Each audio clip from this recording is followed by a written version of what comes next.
So I'm going to take a soil test out here in the backyard to show you exactly how to do a soil test to send into a local lab and get either nutrients or lead analysis for your yard, just to be able to see what's going on in your landscape. So the first thing you'll want to do is grab a tool that is clean.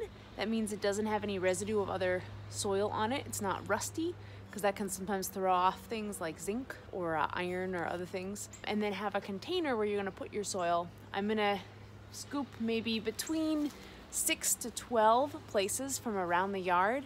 I'm going to mostly focus on this area right here because I've amended the soil and I want to see what it's going to look like. Last year I did a soil test in the fall. I want to do it the same time, same place, and use the same lab to try to have an easy way to compare results from year after year. And here I go.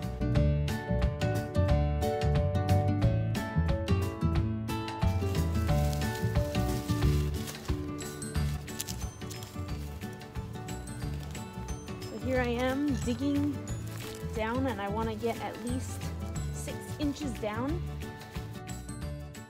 So I'm trying to get a representative sample. Here's my soil here. So here we go. And you can actually see some of these fungal threads. These are, I'll put back in the soil. I'm mostly interested in the subsoil around it and not the wood chips. But you can kind of see how this is holding together. It's looking pretty good.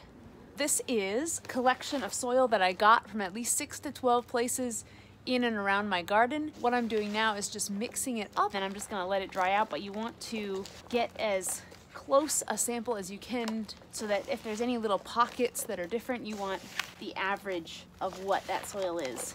And if you're taking a soil test for a garden bed, it's very difficult to get the variations from one container to another, and you're just trying to get a general estimate so that you can make nutrient corrections as best you can. I try to usually do containers and raised beds that are managed the same, that they started with similar type of soil, then I'll just do them all together and mix them all up to get a sense for what the soil is. And if you have any like leaf bits or wood chips, you can toss those. You're mostly interested in that soil. Don't pick an area that you have just applied a large amount of compost to or a large amount of fertilizers. If you applied fertilizers or compost earlier in the season, that's fine, but we're really just looking for the soil itself so that you can make adjustments to that over time. So if you've just added fertilizers or compost, then it can throw off your results.